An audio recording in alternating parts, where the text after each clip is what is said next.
next na pag-aaralan natin, yung tinatawag na comparison operators. Okay? So, burahin natin to. Itira natin yung num1 at num2 for our example. So, ngayon, dito na lang din natin sa baba ilalagay yung notes. So, comparison. So, paano naman to, guys? Ganito yan. Bigay ko muna sa inyo yung iba't ibang comparison operators natin. So, meron tayong tinatawag na, number 1 is yung equal to. So, bali-baliktad lang to, guys, ha? Equal to. Okay? Yung sign na ginagamit natin to represent this operator is yung dalawang equal. Pag may nakita kayong dalawang equals, ang ibig sabihin yan is equal to. So, mamaya, I will explain how. Okay? So, yung ikalawa, guys, kabaliktaran lang din. Kaya sinabi ko sa inyo, bali-baliktad lang yan. Kung merong equal to, meron naman not equal to. So, pag not equal to naman, guys, ito naman yung syntax or yung sign na ginagamit natin to represent this operator. Exclamation point at saka equals. Okay? Pag may nakita kayong exclamation point na may equals, that means, ang ibig sabihin nun is not equal to. Hindi sila equal. So, ikatlo, guys, ito medyo familiar na. Itinatawag natin na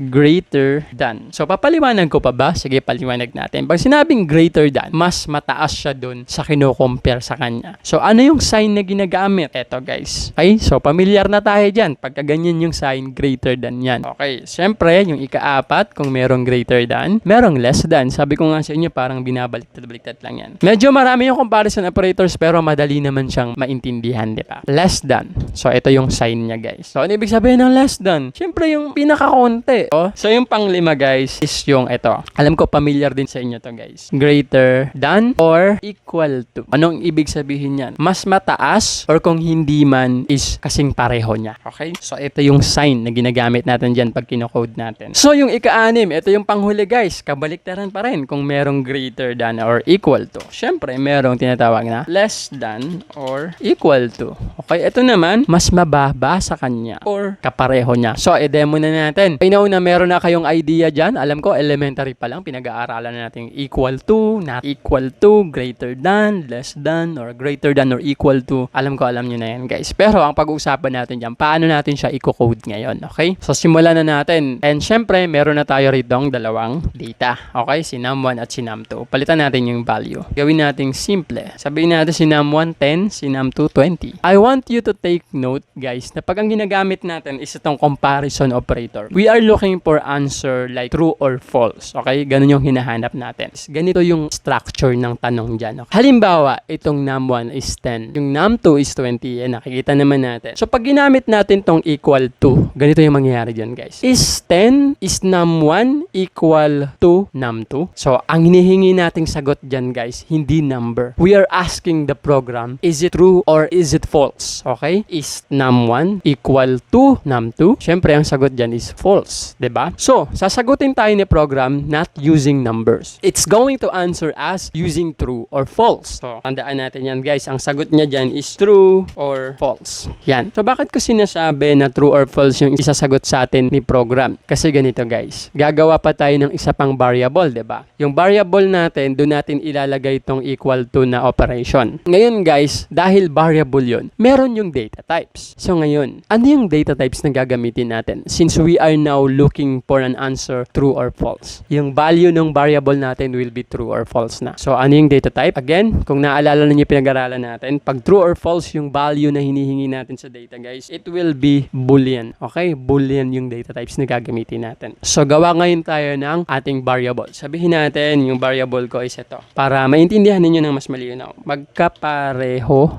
ba sila? Yan yung variable natin, guys. Magkapareho ba sila? Equals. Ano yung value niya? Is num1 equal to num2? Semicolon. So, pag pinrint natin yan, sasagutin tayo ni program. Okay? So, angat natin to. Print natin yung ating variable. Tignan natin kung tama yung sagot niya. Magkapareho ba sila? Is num1 equal to num2? And then, i-run natin. Then, nalalabas dyan is false. They are not equal. Kasi 10 yung num1, 20 yung num2. So, sabihin natin, guys, parehas 10 yung ating num1 and num2. So, ngayon, this time, pag niran natin to, sasagutin niya na tayo ng true.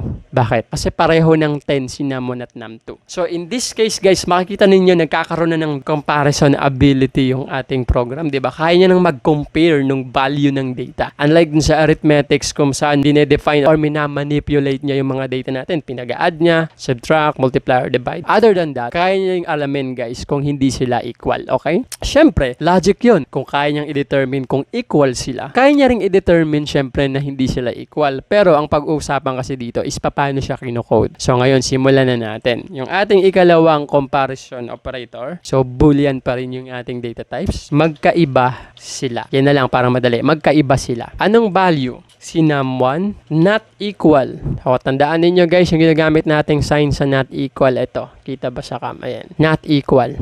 So, exclamation tapos equal. Num1 is not equal to num2. Parang ganun yung statement. Okay, semicolon. So, ang i-print natin dito is magkaiba sila. Ayan.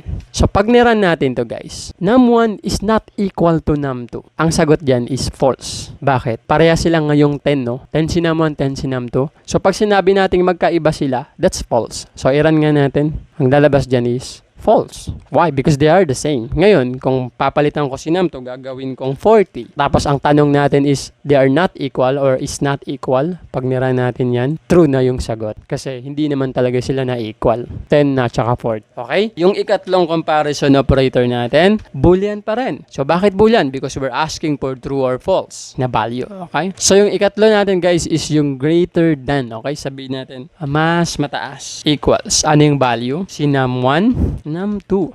Semicolon. So, pag ang nilagay natin dito is yung variable ng greater than, which is mas mataas. Pag niran natin guys, false ang lalabas. Bakit? 10 lang si num1, no? 40 si num2. Pwede ba yung mas mataas si num1 dyan? So, false yan. Niran natin, false ang sagot. Okay? Pero pag ginawa kong 100 si num1, tas niran ko, ang lalabas naman dyan is true. Okay, bakit true? Kasi mas mataas na si num1, 100 na siya. So, subukan naman natin yung kabaliktaran. Gawa natin ng variable, boolean pa rin. Mas mababa naman. Mas mababa. Equals, ano yung magiging value niya? Si num1 is less than, nabura ko yata yung kanina. Nabura ko nga. Mas mababa. Ano yung value niya? Equals, si num1 less than num2. So, in this case, pag niran natin yung mas mababa na variable, ang lalabas dito is false. Bakit naman false? Kasi guys, 100 yung num1 natin, no? 40 lang yung num2. Ay, nakahiwalay. So, iran natin. So, sasabihin ng program natin, you're wrong. You're false. 100 si num1, 40 lang si num2. Paanong naging mas mababa si num1 dyan? Okay, pero kunyari, ginawa nating 400 si num2, 100 lang si num1. Pag niran natin yan,